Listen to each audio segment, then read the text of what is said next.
Hi, I'm Tim Zacharias with Cougar USA and your host of Building Value. Today, my guest is Charles Jackson, Commissioning Team Manager for Sustainable Building Partners, and more importantly, a CSC 40 Under 40 for 2022 recipient. Charles, welcome to the show. Thanks for having me, Tim. Awesome. Well, really excited about today's episode. We're going to be talking about Charles' past and kind of how he got into commissioning, as well as the importance of bridging the building operations to the building design and the upcoming CX Energy Conference. On Building Value, we go behind the scenes of building operations to showcase the people and products that make buildings work and the value they bring to the community.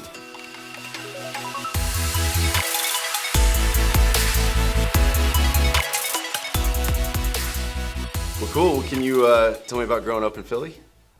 Growing up, me, my brother lived with my grandmom and my mom. Kind of went to West Catholic, Drexel University. So just been born and raised in Philly all my life. Grew up having an interest in engineering. So ended up going to Drexel because some of my classmates went there, and then never looked back from there. So it's nice. I love Philly. Now, of course, cheesesteaks and all of that stuff. It's been not the best for my health. I was about to ask, are you a Geno's or a Pat's guy? See, that's only for visitors. I'm from Yeah. West Okay. Philly, So what's the local? Larry's Flavor? cheesesteak out in West Philly. Okay. Yeah. All right. Nice. I'll have to try that next time I'm up there. Oh, definitely. Nice. So what'd you end up doing after college? After college, the funny thing is, I wanted to take a break from engineering, so I actually worked as a switchgear specialist for an electrical distributor. So Nice. I actually did quotes and got the equipment and material and sent it to different contractors to work on different projects, which is hilarious because I go back to Philly now and a lot of the projects I worked on about 10, 15 years ago, I see the actual buildings now. So it's kind of good to say you had a little small piece into that. Oh yeah, I love driving around and annoying my wife. Like be like, hey, oh, look at that building. I've got pumps in that building, or whatever. She's like, I don't care. Yeah. Well, that's cool, man. So how did you end up at Sustainable Building Partners? So a little long story. Kind of after that, I was like, let me get back in engineering. So moved into DC. End up working for a small firm, doing utility upgrades and fire alarm, some of those type of electrical designs. And then got a call from the Pentagon. It was like, hey, would you be interested in commissioning? I was like, okay, didn't know what it was at the time. But from there, kind of grew into commissioning and kind of been there from, I think, 2007 on. And then eventually, worked my way through as a contractor, electrical contractor doing commissioning back to the owner's rep. And I worked on data centers, and now I've moved to Sustainable Building Partners for the past almost 4 years, and just been working on commercial buildings, multifamily, schools of that nature, just for commissioning. So there, I'm the commissioning team manager. Very cool. So can you give us just a little bit of overview, like what your team does and kind of what that role is in the whole kind of building and construction process? Yeah. So our team, in the DC area. We follow a lot of the DC code requires commissioning for occupancy. So between that and the LEED standards, LEED version 4, which is the current prevalent now, requires commissioning as a prerequisite. So a lot of our commercial buildings from office interiors to full blown buildings to even core and shell, where we go through from the design to the end of construction, where they're doing drawing reviews, submittal reviews, functional testing, pre-functional testing, owners training, systems manual. So we kind of follow a project from the beginning to the end, and we kind of work at pretty much most of DC. We've had a hand on buildings there. Very cool.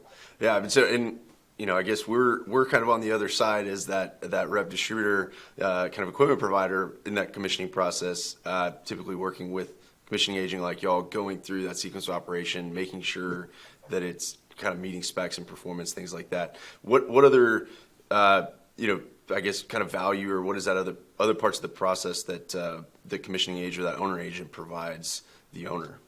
So, well, so the commissioning agent, is one of the few opportunities where the commissioning agent actually deals with the design team, but also deals with the owners and the O&M team through like training and warranty reviews. So Hmm. we are kind of in that great position to kind of bridge that gap because, like I said, to help with that smooth transition from when the building's built to actually when the owner occupies it. And I think some of the other value is, a lot of us are licensed engineers as myself, so we could kind of give an extra set of eyes to the design, to the Sure. design and some of the submittal reviews. So it's just like a extra check, and more helps with some of the quality assurance as well. Absolutely, and I think that's kind of a perfect segue into what we wanted to talk about next, which we talked a little bit about before, was seeing that trend in the industry of taking some of that experience from the field or what's going on in the actual buildings and tying that back to the design side, on the front end. So, what is how have you kind of seen that played out in the industry and in your market? So like, unfortunately, a lot of times it's lost. A lot of that information from the project Yeah, team once they're off to another project. The owner comes in, the O&M staff comes in, and like, hey, how do we work this building? And of course, sure. there's documentation, but a lot of times that firsthand experience and that firsthand knowledge is lost. So I Yeah, think one of the big things in this industry that I'm hoping we can start pushing forward is trying to bridge that gap a little bit. Where we always offer the owner to be in there, or the O&M staff to be there during the actual functional testing. Ask. We try to provide, make sure ask good questions in training, but it goes back to the design too. That OPR, that owner's project requirement, trying to really utilize that from lessons learned from past projects or yep, goals from there to kind of help bridge that gap and help them be able to successfully run it that first year. So that's the biggest thing I think right now. Everybody's kind of familiar with the commissioning process, but I think we kind of forget what happens after the project's turn over. sure. Yeah, and we see that a lot too because we're involved through that design process, through the commissioning like that, and then kind of the ongoing operation of the building. And so we a lot of times try to fill that role for the engineers. They don't always get that opportunity to go out to the buildings and see after the fact what has been working and what hasn't been working. And Yeah, so, being able to try to take that experience in the field, whether it's between one building to another or within the same property management group or hospital group, whatever it is, saying, look, this is what we saw in this building that did work, or this is maybe what didn't work out so well. Maybe these kind of changes here might make an improvement on the next go around. But that's definitely something that we try to do because since we're involved in that whole process like y'all are, and I think that's definitely kind of a missing link, like you said, between the design and the operation that yeah. that is needed for sure. Yeah, and like same here when we're doing retro commission or going back to the projects, we'll see a lot of projects all in override. The building, all the Oh yeah, systems overridden. Some stuff will still run in hand. So it's just being able to understand how the actual systems work, and being able to kind of educate the operation staff as well. sure, sure. And we've seen some of our, here in our market in Houston, seen some of our large property management groups or development, they kind of do their in-house development as well. And those healthcare groups that are doing, they have a large footprint in multiple buildings. We're starting to see a lot more of the design being driven from their operations and their engineering team and saying, look, I had this in this previous building and I don't want that again. Or, Exactly. I have this and I definitely do want it again. And so it's really great, like you said, to kind of close that gap or close that loop to have that feedback all the way around to the design side between operations. And so I think that's going to continue to happen. And one thing that I think is going to be really interesting to see is how much some of these data and analytics can play a part in that process, right? You're seeing the aftermarket tools that kind of bolt onto the BAS and do these kind of continuous analytics, and then how can that be fed into some of these new kind of like the BIM and other design tools that can leverage that data to make the design. So that's going to be interesting to see. And funny you bring that up because one of the great things about it is a lot of the equipment already has the capability, right? So it's like making sure we specify it correctly and stuff of that nature. But we already have that monitoring capability. So I know Yep. monitoring based commissioning is big and kind of a push where you kind of looking at from the beginning and making sure you have that real time meters and that infrastructure to be able to do it after. But and that's where I think us, us in the professional world, even from the commissioning side, engineering side, or the equipment side is getting the owners to buy in on it early, so you can have that information already ready. So even if you don't plan on using it now, maybe in 5 or 10 years, based off whatever energy requirements, you'll have that infrastructure so you can actually know how your building's performing. Absolutely. And, like you said, it's got to go through that commissioning process, that testing process, because, it's garbage in, garbage out, Yeah, right? You exactly. got to have the good data on the front end, and then hopefully, like you said, continue to do that retro commissioning, things like that, to make sure that it's staying up to those standards. So, Yep. yeah, I think that's, like a big gap in our industry for sure. And the more that, the industry is wanting to move towards net zero and to be more sustainable with the operation of the buildings, it's going to take that sort of an effort to make that happen. Yeah, definitely. Like I said, I think more people are aware, and I know a lot of clients on our end are asking for some of that stuff. Hey, how do we get modern base or stuff of that nature? Because I think they see the value of having that, at least the framework, so you can get that fault detection or those type of analytics easily Right. put in if you already have the meters installed. Yep. No, absolutely. I think the commercial building industry as a whole moves a little slow on some of these innovations, like the Nest thermostat, things like that came out for residential applications. And we're slowly starting to see those kind of features being introduced into the commercial architecture. So it's going to be cool to see how that really takes over and who wins out. But I guess kind of beyond your work through Sustainable Building Partners, you're also involved more at an industry level with AABC and ACG. So can you talk a little bit about what's going on at the industry level and your involvement with those organizations? Cool. Yeah. So currently, I serve as on the board of directors for ACG, and like I said, we have ABC, of course, I'm going to ACG and EMA. So we kind of work together. We have about like 600 different companies, about 2,500 different, professionals within all of those organizations. So I think it's all like-minded people for working for better buildings, looking at it from a little different vantage point. But I know we get together. I know we have that big, CX Energy every year where we kind of bring everybody together. I know recently we've actually published like a special edition tab journal. So AABC's been doing these tab journals, but we actually had one where we've had the ACG and EMA, different authors actually contribute to help, further the industry. So I think for me, I love, my position in there and being able to push it to the next level. Sure. So what does AABC and ACG stand for, just for those that's not familiar with it? Okay, so AABC is Associated Air Balance Council, right? Okay. And then AABC Commissioning Group is ACG, and then Energy Management Association is EMA. Nice. And they're all kind of all under one big organization. Yeah, so that goes back from my time working on a lot of government projects. You just got to understand all the acronyms. Got to know the acronyms. Yeah. So and ultimately the purpose of those groups is to kind of set standards and guidelines for commissioning and tab professionals in the industry, correct? Yeah, exactly. And I think one of the things that I know I'm most proud of recently is our revised, I guess, building commissioning guideline. And one of those, like I said, the original guideline, I think, was about 53 pages and maybe just went over the actual, fundamentals and the process of commissioning. Okay. But here, now we have our new guideline has over about 750 pages right now. Ooh. But it's all industry professionals and kind of, looking at ASHRAE 202, that the standard for commissioning, and kind of going a little bit further and kind of giving real life examples, and kind of the how to.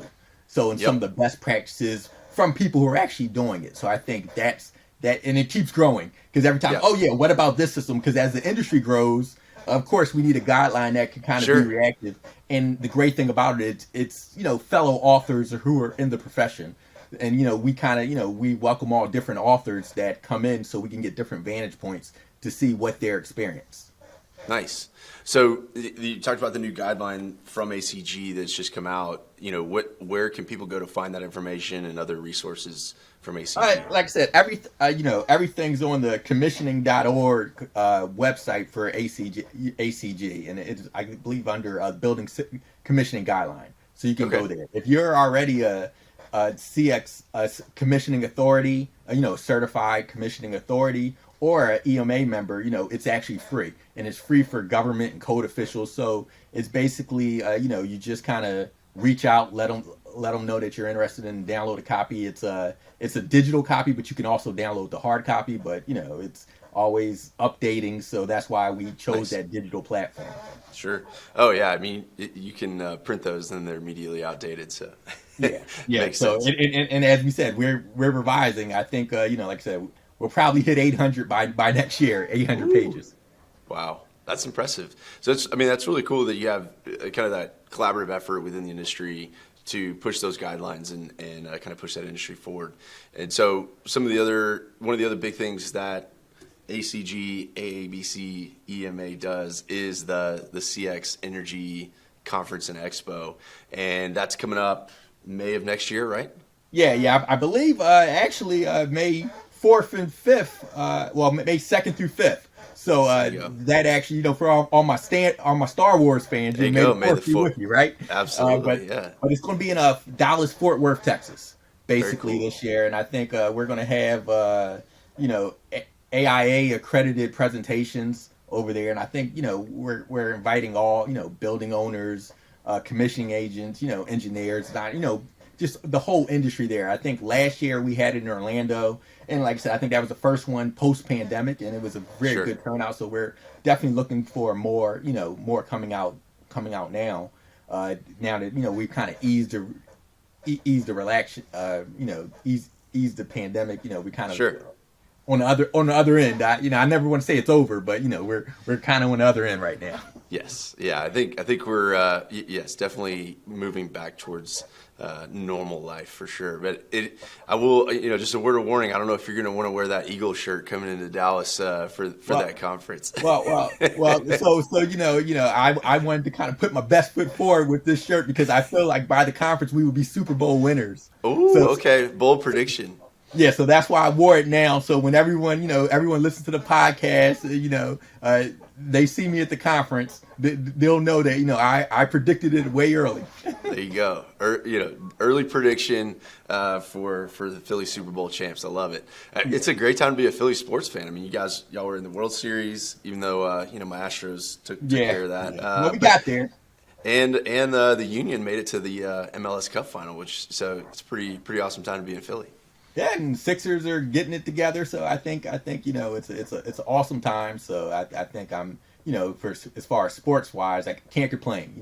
Sure. Well, another Super Bowl would help, but I'm not complaining. We got one of each, so there you go. Well, cool. So I think it's the 2nd through the 5th in Fort Worth for the CX Energy Conference.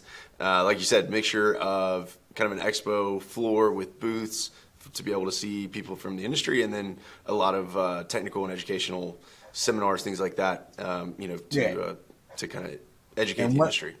And one of the things, like I said, if you have opportunity on the track, I actually am presenting there about that topic that we're talking about, bridging that gap between that construction and operation. So I think that's something that I know we're going to have one of the commissioning software providers speak on some of their experience of how to do that, and collaborating with a building owner as well. So I think it's trying to bring all of those gaps to show those different perspectives of one, kind of from what we see commissioning side, how to actually capture some of that software, how to capture that data, and then also how owner sees it. So I think that and many other great presentations will be will be there.